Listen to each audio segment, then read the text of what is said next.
Selamat pagi jemaat yang dikasihi Tuhan Yesus Kristus. Kita akan memulai ibadah pada pagi hari ini. Jemaat dimohon untuk berdiri. Mari kita bersatu dulu. Kita mempersiapkan hati dan pikiran kita masuk ke dalam hadirat Tuhan.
Ya Tuhan, Engkaulah Allahku. Aku mau meninggikan Engkau. Aku mau menyanyikan syukur bagi nama-Mu. Sebab dengan kesetiaan yang teguh, Engkau telah melaksanakan rencana-Mu yang ajaib, yang telah ada sejak dahulu. Ibadah kita pada pagi hari ini dimulai dengan nama Allah Tritunggal, Allah Bapa, Allah Anak Tuhan kita Yesus Kristus, dan Allah Roh Kudus, ketiganya yang esa. Amin. Dengan tetap berdiri, mari kita bersama-sama menaikkan pujian dari nyanyian Hidup Puji-pujian Kristen nomor 68, Terpujilah Nama Yesus.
Bapa di dalam surga, Engkaulah yang layak kami puji, yang kami hormati.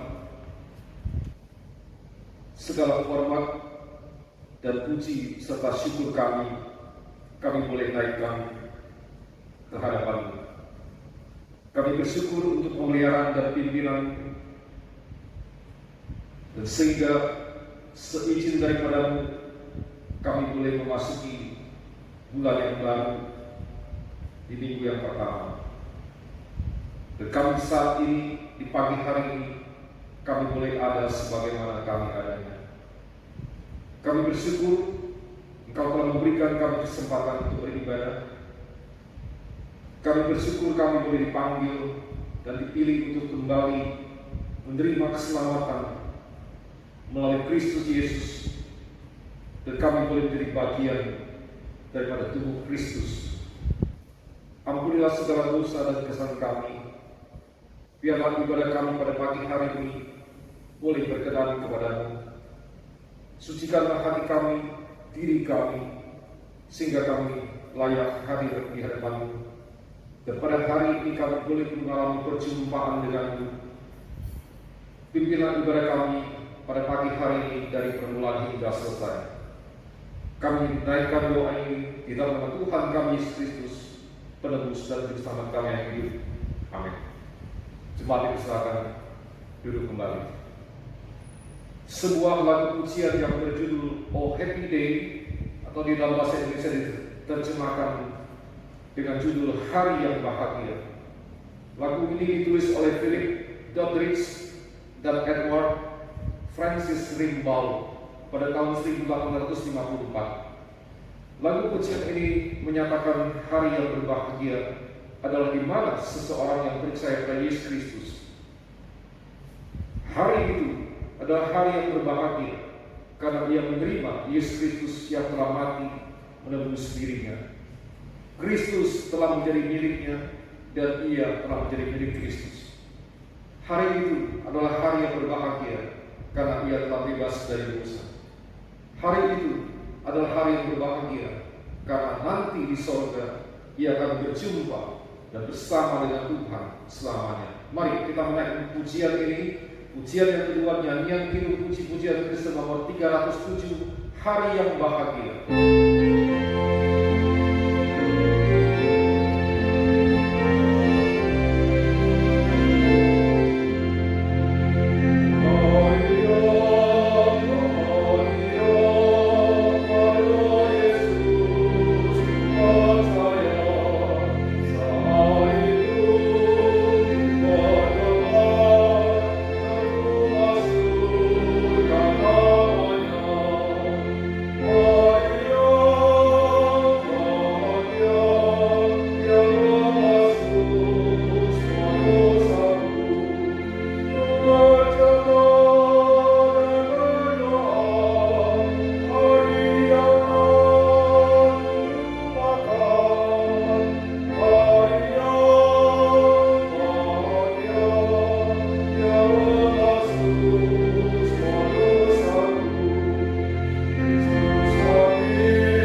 Mari sekali lagi kita tundukkan kepala, kita berdoa.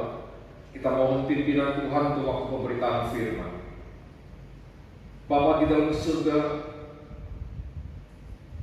pimpinlah waktu untuk pemberitaan firman yang mulia, yang berharga dan yang benar ini.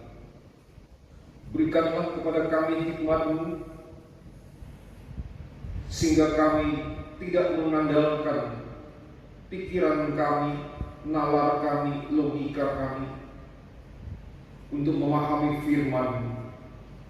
Tetapi kami boleh menggunakan hikmat daripada Engkau, sehingga firman-Mu yang hidup dan yang kudus ini boleh kami mengerti. Kami mohon pertolongan daripada Roh Kudus yang menerangi hati dan pikiran kami, agar supaya firman ini boleh tertanam di dalam jiwa dan roh kami. Kami menyadari akan keselamatan pada diri kami. Kami menyadari akan iman yang berada pada diri kami. Kami menyadari akan otoritas daripada firman Tuhan yang berada pada diri kami. Dan kami menyadari Engkau telah memanggil kami, Engkau yang menebus, Engkau yang menjadi juru selamat kami, sehingga Engkaulah yang kami muliakan. Berikanlah kasihan dan pertolongan kepada hamba-Mu yang terbatas dan yang berkekurangan ini, yang menyampaikan firman-Mu yang berharga, yang benar dan yang mulia ini. Engkau yang menguasai hati dan pikirannya, sehingga firman yang disampaikan melalui dia bukan pengetahuan manusia, melainkan isi hati-Mu yang mengajar kami. Kami menyambut firman-Mu ya Tuhan dengan hati yang terbuka, dengan penuh dengan sukacita. Di dalam nama Tuhan Yesus Kristus, penebus dan juru selamat kami yang hidup, kami sudah berdoa. Amin. Mari jemaat sekalian kita bersama membuka Alkitab. Kita pada pagi hari ini kita akan membaca 3 bagian dari Alkitab. Pertama kita membuka kitab Perjanjian Baru, Kisah Para Rasul pasal 2 ayat 36 sampai dengan 38. Kisah Para Rasul pasal 2 ayat 36 sampai dengan 38.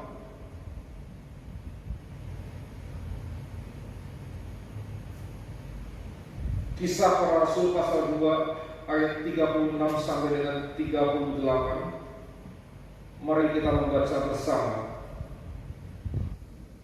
Jadi seluruh kaum Israel harus tahu dengan pasti bahwa Allah telah membuat Yesus yang kamu salibkan itu menjadi Tuhan dan Kristus.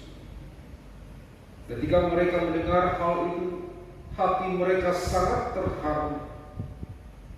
Lalu mereka bertanya kepada Petrus dan rasul-rasul yang lain, "Apakah yang harus kami perbuat, saudara-saudara?"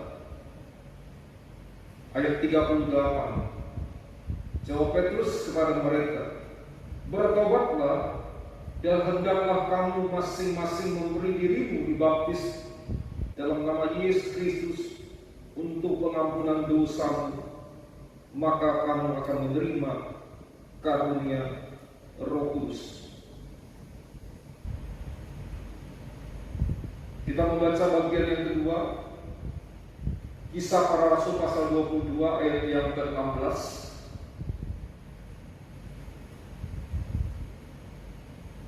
Kisah Para Rasul pasal 22 ayat yang ke-16.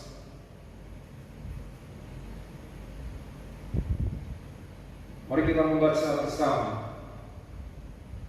"Dan sekarang, mengapa engkau masih ragu-ragu? Bangunlah, berilah dirimu dibaptis, dan dosa-dosamu disucikan sambil berseru kepada nama Tuhan. Bagian yang ketiga, kita membaca dari surat 1 Petrus. 1 Petrus pasal yang ketiga ayat yang ke-21.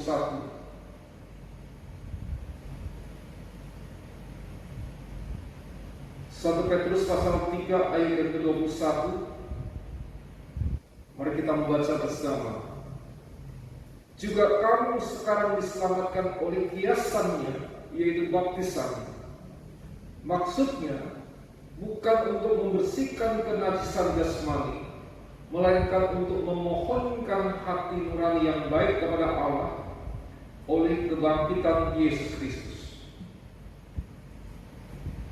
Demikian pembacaan firman Tuhan.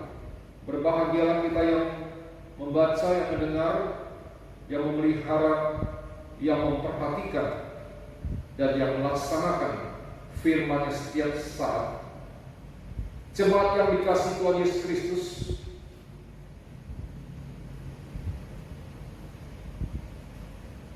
pertanyaan yang harus dapat dijawab oleh setiap orang Kristen yang sudah menerima baptisan adalah, apakah baptisan itu? Apa artinya dibaptis? Apa yang diperoleh seseorang setelah orang itu menerima baptisan? Apakah baptisan itu? Apakah artinya dibaptis? Dan kemudian apa yang diperoleh seseorang setelah orang itu menerima baptisan? 3 pertanyaan ini mungkin tidak pernah kita pikirkan dan tidak pernah kita bayangkan dan tidak pernah kita pahami. Oleh sebab itu, banyak sekali orang Kristen yang sudah dibaptis tetapi tidak memahami apa artinya baptisan. Bahkan juga tidak memahami apa artinya ketika mereka dibaptis, dan juga tidak memahami apa yang mereka terima setelah mereka dibaptis. Dan sebagian besar daripada mereka itu menganggap bahwa baptisan itu adalah satu cara untuk masuk ke dalam agama Kristen, lalu kemudian bergabung menjadi satu anggota gereja tertentu. Ada pula orang Kristen yang lebih mementingkan tata cara baptisannya. Ya, mereka mengatakan bahwa baptisan selam itu baru sah, sedangkan baptisan yang dipercik air itu tidak sah. Nah, akibatnya orang-orang yang demikian mengalami berbagai persoalan kerohanian yang menyedihkan, dan kemudian menjadi orang-orang yang hanya memakai label Kristen, tetapi sebenarnya bukan Kristen. Nah, jemaat yang dikasihi Tuhan Yesus Kristus, adalah penting bagi kita untuk memahami apa sebenarnya baptisan itu, apa artinya dibaptis, dan apa yang diperoleh seseorang setelah orang itu menerima baptisan. Kita akan melihat pada hari ini ada 5 hal yang penting yang menjadi jawaban atas pertanyaan yang di atas. Bagian yang pertama, kita melihat apa artinya baptisan itu.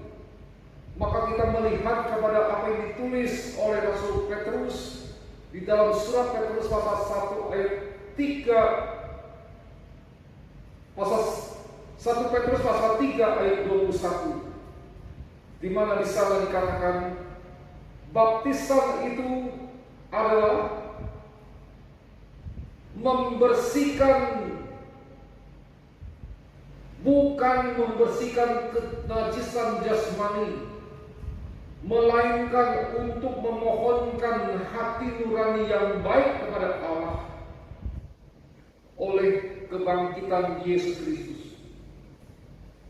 Perhatikan baik-baik, di sini ada kata memohonkan hati nurani yang baik kepada Allah. Maka dengan kata lain, ada hati nurani yang baik kepada Allah yang kemudian kita mohonkan kepada Allah. Maka dengan kata lain, baptisan itu adalah suatu ikrar kepada Allah Tritunggal yang dibuat dari hati nurani yang baik. Jadi baptisan itu bukannya suatu ritual, bukannya suatu tata cara untuk masuk ke dalam suatu agama, dalam agama Kristen tentunya. Tetapi baptisan itu adalah yang dimohonkan, yang berasal dari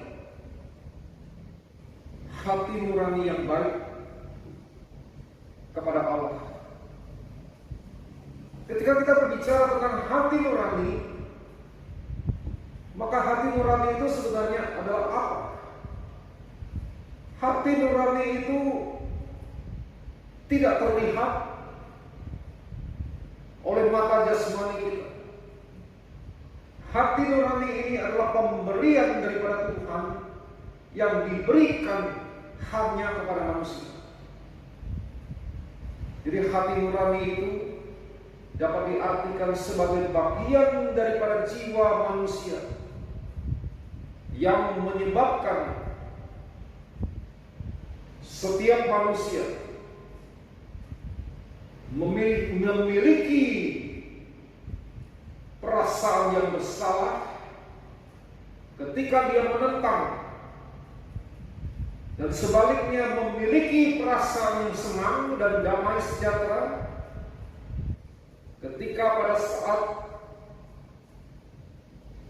apa yang dipikirkan, apa yang dikatakan, apa yang dilakukan itu sesuai dengan sistem nilai-nilai moralitas.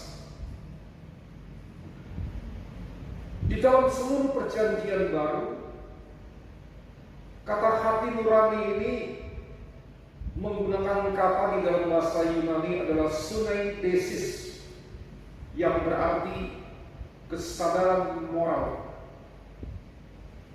Jadi dari kata ini kita dapat melihat bahwa hati nurani itu bereaksi ketika pikiran kita, perkataan kita, perbuatan kita sesuai atau bertentangan dengan sebuah nilai standar yang benar,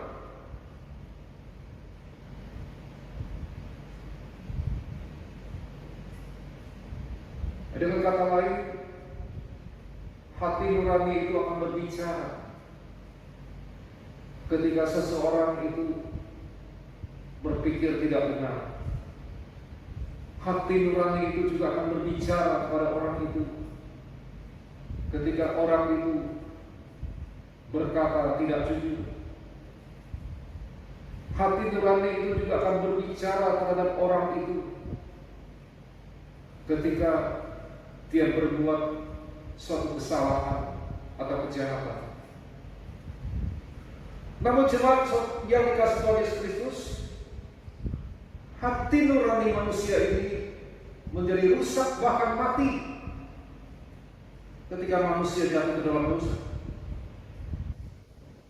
Semua hal yang dilakukan oleh manusia ini menjadi rusak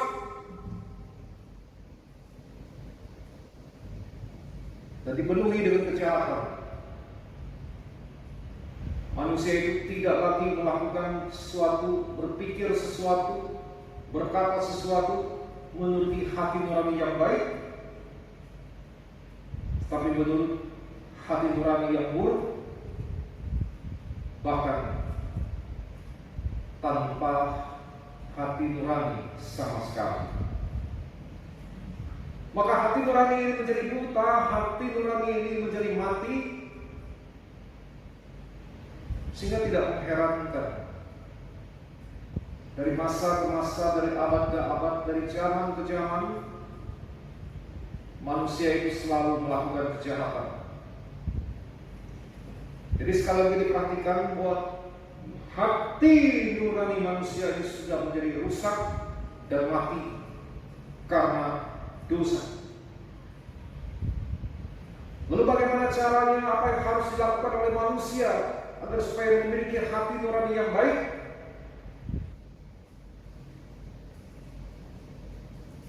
Hati nurani itu akan menjadi baik ketika orang itu bertobat.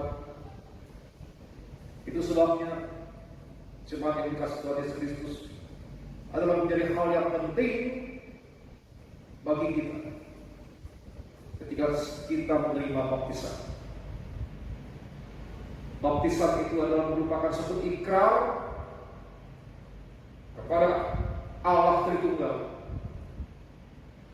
dengan ketulusan, dengan penuh kejujuran. Maka kita membuat satu ikrar tanpa palsuan, tanpa tipu daya, tanpa adanya kebohongan, tanpa adanya motivasi tertentu, dan tidak ada paksaan dari pihak lain. Ketika seseorang akan dibaptis, maka ia itu membuat ikrar untuk menjawab pertanyaan di hadapan Allah Tritunggal dengan jawaban, aku percaya, aku bersedia, aku berjanji. Maka jawaban-jawaban itulah yang menjadi ikrar yang berasal dari hati nurani yang baik. Hal yang kedua, apa artinya baptisan? Baptisan adalah sebuah sakramen. Kata sakramen ini berasal dari bahasa Latin yang menggunakan kata sacramentum, yang artinya sumpah setia. Ini merujuk kepada suatu makna khusus yang dari kata sakramentum yang dipergunakan di dalam sumpah prajurit Roma.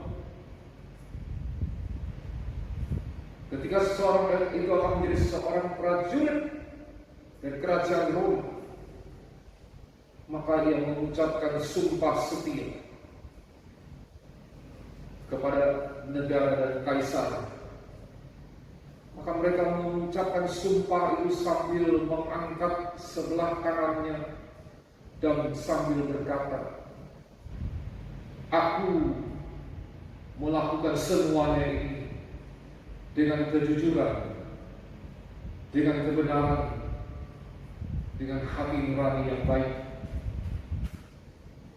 Jadi di sini kita mendapati kata sakramentum ini menjadi suatu makna khusus yang penting, yaitu sumpah setia.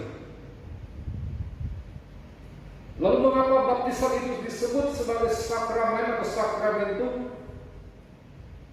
Yaitu karena adanya ikrar yang kita nyatakan di sana. Ketika kita mengucapkan bahwa aku bersedia, aku berjanji, aku percaya, maka ketika itu juga kita mengangkat sumpah setia kita kepada Yesus Kristus sebagai Raja kita. Dan kita terikat akan sumpah setia kepadanya seumur hidup. Dan melalui sumpah setia itu yang menjadi sebuah pengakuan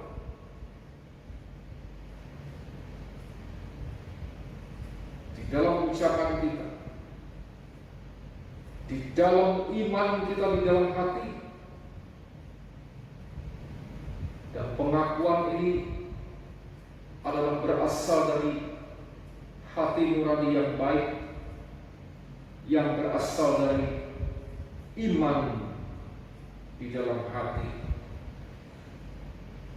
Maka ketika engkau mengangkat sumpah setia itu, maka engkau telah menyerahkan hidupmu secara total untuk setia kepada Yesus Kristus, Sang Raja. Hal yang ketiga, apa artinya baptisan itu? Melalui baptisan di dalam hal yang ketiga ini berarti kita disatukan dengan Yesus Kristus. Saya ingin mengajak kita semua untuk membaca surat Roma pasal 6 ayat 4 sampai dengan ke-5.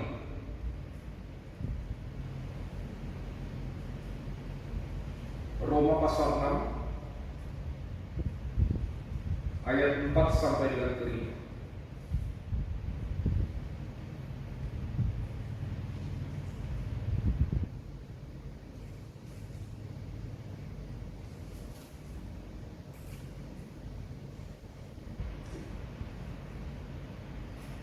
Agar supaya kita lebih jelas, kita melihat, kita akan membaca dari ayat yang ketiga.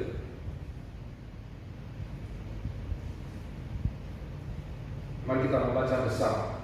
Roma pasal 6 ayat yang ketiga sampai dengan yang kelima. Atau tidak tahukah kamu bahwa kita semua yang telah dibaptis dalam Kristus telah dibaptis dalam kematian? Ayat yang keempat. Dengan demikian kita telah dikuburkan bersama-sama dengan Dia oleh baptisan dalam kematian, supaya sama seperti Kristus telah dibangkitkan dari antara orang mati oleh kemuliaan Bapa, demikian juga kita akan hidup dalam hidup yang baru. Perhatikan baik-baik ayat yang keempat. Ada kata bersama-sama dengan Dia. Dia di sini adalah kata ganti yang menunjuk kepada Yesus Kristus. Maka dengan demikian, orang yang dibaptis itu adalah orang yang bersama-sama dengan Kristus.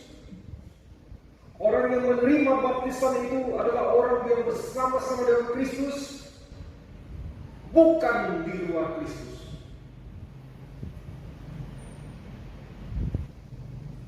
Ada banyak orang Kristen yang mau menerima baptisan, tetapi posisi mereka itu tidak bersama-sama dengan Kristus. Mereka berada di luar Kristus.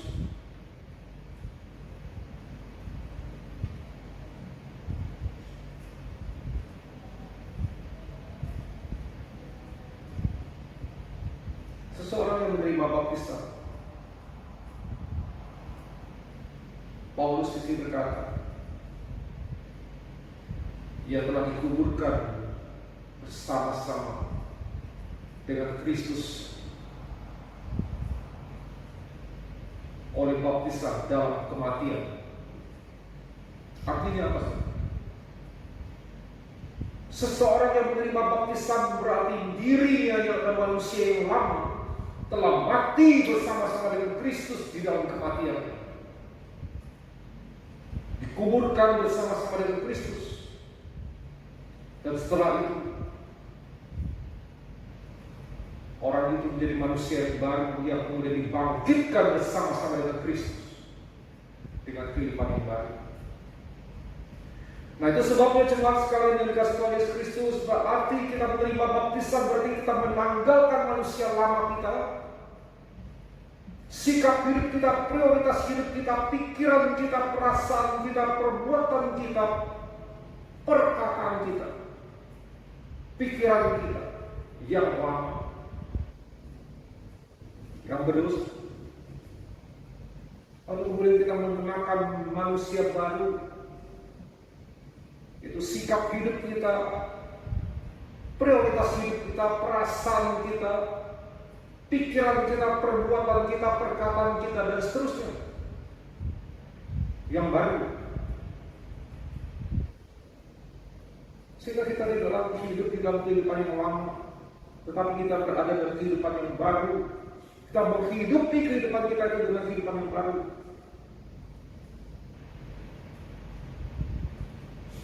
Hal yang keempat, apa artinya baptisan itu? Dan apa yang diperoleh seseorang ketika dia menerima baptisan?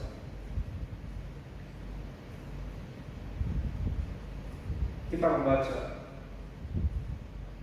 1 Korintus pasal 12 ayat yang ke-13.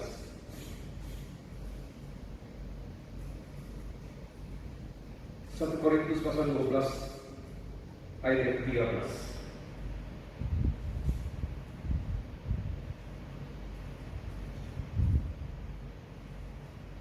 Mari kita baca bersama. Sebab dalam satu roh kita semua, baik orang Yahudi maupun orang Yunani, baik budak maupun orang pendeta, telah dibaptis menjadi satu tubuh, dan kita semua diberi minum dari satu roh.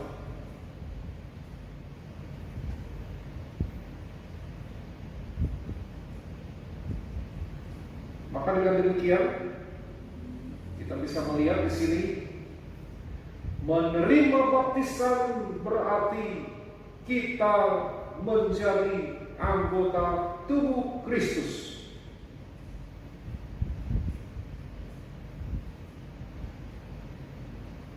Apakah tubuh Kristus itu?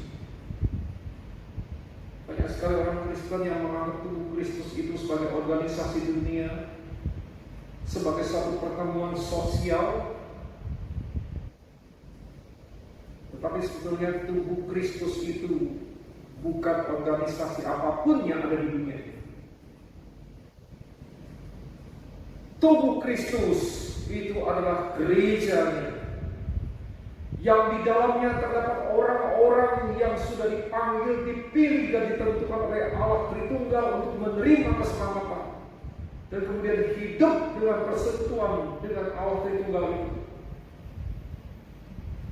Dan sebagai anggota tubuh Kristus, maka Roh Kudus mengaruniakan pada kita berbagai karunia rohani, sehingga kita melakukan berbagai perbuatan baik untuk kemuliaan Tuhan. Roh Kudus yang memperlengkapi kita untuk melakukan berbagai pekerjaan bagi Tuhan, baik ketika kita berada di gereja untuk melayani, mengajar, memimpin, memberi, menolong orang lain, maupun ketika kita berada di luar gereja, kita bekerja, dan seterusnya. Semuanya itu kita lakukan untuk kemuliaan Tuhan. Hal yang terakhir, apa dia dibaptis?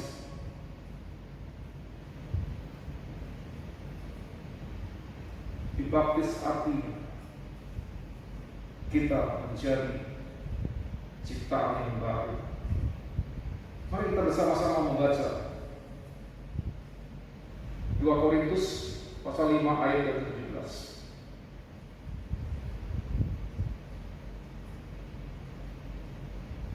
2 Korintus pasal 5 ayat yang ke-17.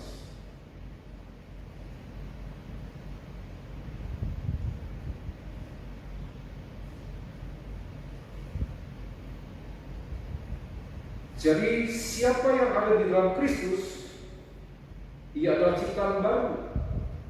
Yang lama sudah berlalu, sesungguhnya yang baru sudah datang.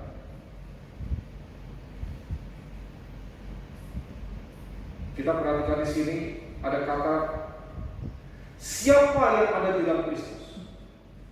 Orang itu adalah ciptaan yang baru. Yang lama sudah berlalu dan sesungguhnya yang baru sudah datang. Artinya di sini ada sesuatu yang berada di dalam diri kita, adalah Kristus yang ada dalam diri kita. Jika Kristus ada di dalam diri kita, maka dia adalah ciptaan baru. Maka segala sesuatu yang lama itu berlalu, maka yang baru itu sudah datang. Pertanyaannya adalah, apa yang lama yang berlalu? Apa yang baru yang datang?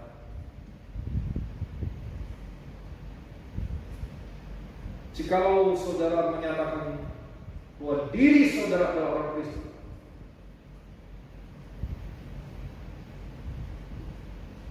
namun jika saudara masih hidup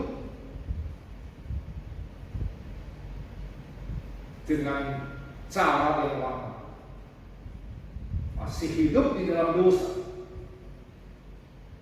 masih hidup dengan mentalitas keberdosaan,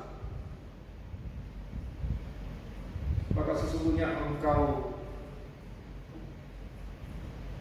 belum di dalam Kristus.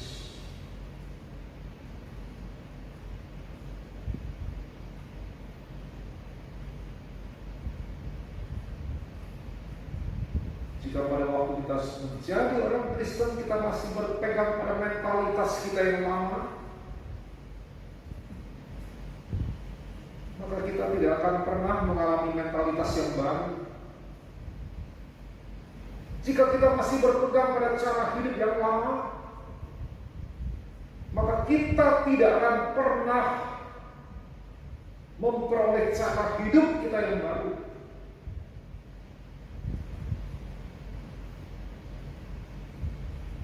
Oleh sebab itu, marilah kita jangan berkompromi, kita jangan berdua hati, kita jangan ada dualisme. Kaki kita jangan berpijak kepada dua tempat, dan kita jangan mengabdi kepada dua Tuhan.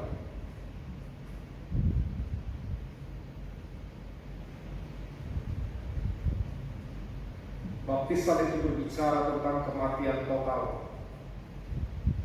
Jadi kita tahu kalau mati itu selalu total. Engkau tidak bisa setengah mati. Kalau setengah mati berarti engkau belum mati. Betapa banyak orang Kristen yang hanya setengah mati, tapi akibatnya mereka juga menjadi setengah hidup.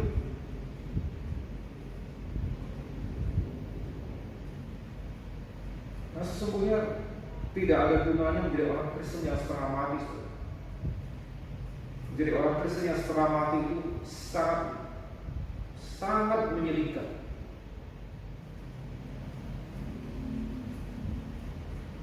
Ada orang Kristen yang dengan wajah cemberut, lalu menyeret dirinya ke sana kemari, dan kemudian sambil berkata bahwa kehidupan Kristen itu ternyata sangat berat.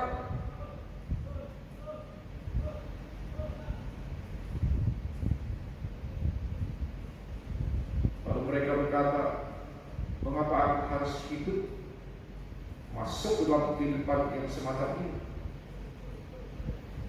Maka saudara sekalian, paham bahwa kehidupan Kristen itu keras.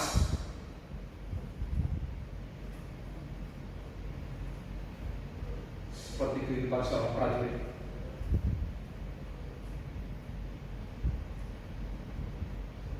Tidak ada satu prajurit pun yang dapat bersantai ria. Prajurit itu selalu siap siaga untuk berperang. Prajurit itu harus bersedia mengalami cedera. Prajurit itu harus bersedia mengalami kematian.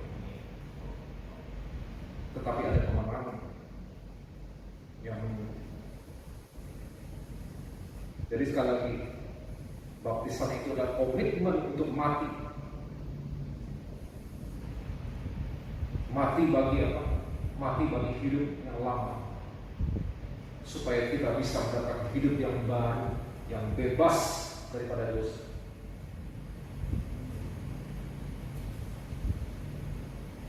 Maka dengan demikian, hanya orang yang telah mati sepenuhnya itu bisa dibangkit sepenuhnya. Maka Paulus mengatakan, kita telah menanggalkan tubuh daging ini. Kita tidak lagi dikuasai dan dikendalikan oleh daging, melainkan dikuasai dan dikendalikan oleh Tuhan. Dan hidup sepenuhnya demi Tuhan. Kiranya firman pada pagi hari ini mengingatkan kembali pada kita yang sudah menerima baptisan, maupun kepada saudara-saudara kita yang pada hari ini akan dibaptis. Tuhan menolong kita. Amin. Mari kita berdoa. Bapa dalam surga, kami bersyukur kepadamu, Engkau boleh memanggil kami menjadi satu bagian daripada kerajaan Allah.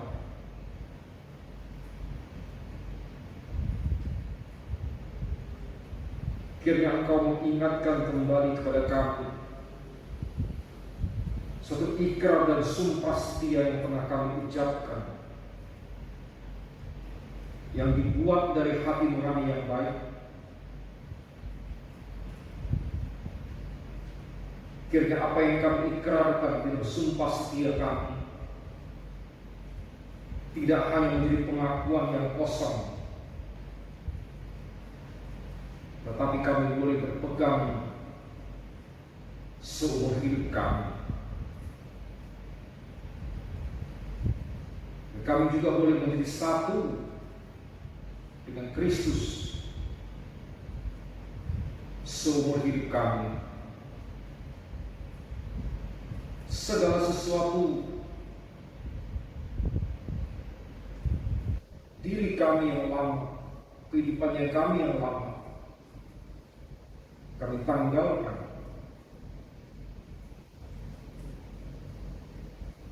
dan kami matikan, dan kami masuk ke dalam kehidupan yang baru bersama dengan Kristus.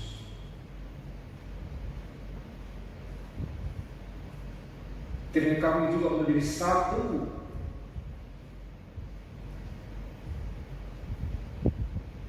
daripada anggota tubuh Kristus. Kami boleh diberikan karunia sehingga kami boleh bekerja untuk melakukan pekerjaan Tuhan